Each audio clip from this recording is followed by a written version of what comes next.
L'espace autour de moi est une bulle de savon à l'intérieur de laquelle je m'oriente secrètement et mes actions ont lieu secrètement dans cet aquarium entre deux eaux.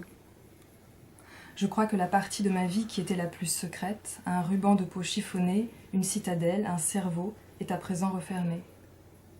Je ne sens plus cette épine que je portais dans ma chair et qui me faisait pleurer, autrefois que je chantais, en me berçant moi-même comme un abandonné, je ne sais pas, si quelque chose s'est éloigné, où je me tiens simplement à distance de cette chose, prononçant peut-être une parole, la seule parole vraie, lorsque se forme dans ma bouche un presque petit « je ne sais pas » qui ne m'a pas quitté.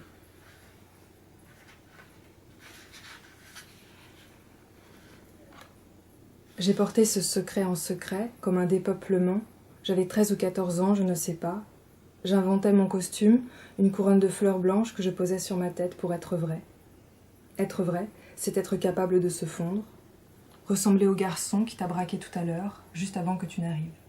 Passer pour la parfaite schoolgirl, la fille qui va à l'école, le pullover croisé sur les épaules et les chaussettes tirées jusqu'aux genoux. Je peux être un exécutive si je ressemble à un exécutive.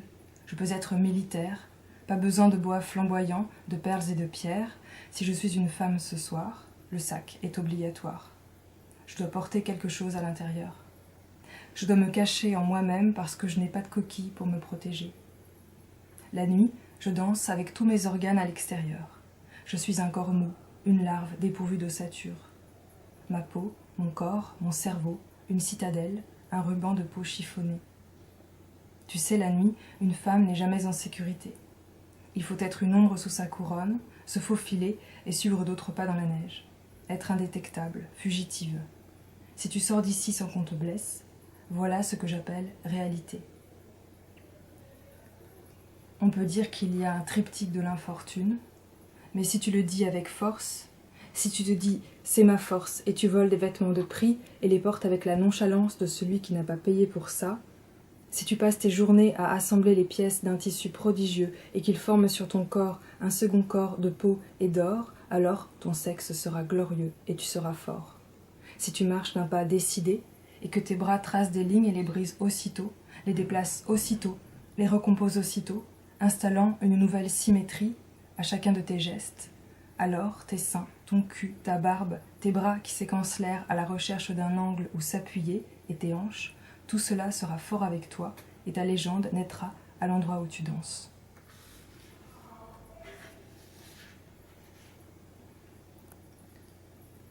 On peut dire qu'il y a quelque chose, comme un aspect déplacé de la chose, où tout semble converger à l'instant où l'on regarde. Et sans doute au début, sera-t-il assez tentant de croire un instant que la chose a commencé de vivre à l'instant où nous la regardions, mais c'est faux. On se serait incidemment pris au jeu de croire que nous inventions une nouvelle façon de regarder, comme si l'être entier de la chose tenait dans ce que nous pouvions comprendre. Seulement, maintenant que nous avons renoncé à toute compréhension et que nous baissons les yeux d'impuissance ou de regret, peut-être pouvons-nous essayer de tenir un instant sur la brèche à l'instant où elle s'ouvre.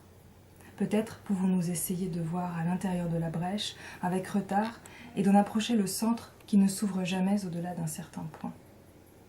Peut-être pouvons-nous essayer de regarder dans la brèche, dans le cœur de la brèche, mais pas avec les yeux de la brèche, ni pour eux.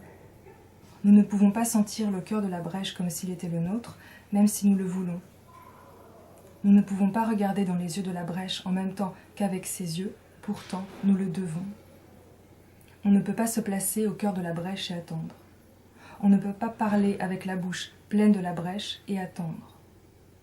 On peut essayer de regarder la petite brèche briller dans le noir, dans une nuit urbaine clignotante, et guetter le moment où les sons montent à la surface et touchent la surface de l'aquarium lumineux pour s'y enrouler en un tissu approximatif.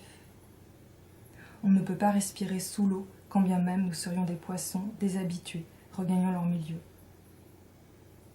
On peut dire qu'il y a un triptyque de l'infortune, et tenter de cibler le point où se mélangent nos fortunes passées et nos doutes, nos fortunes perdues.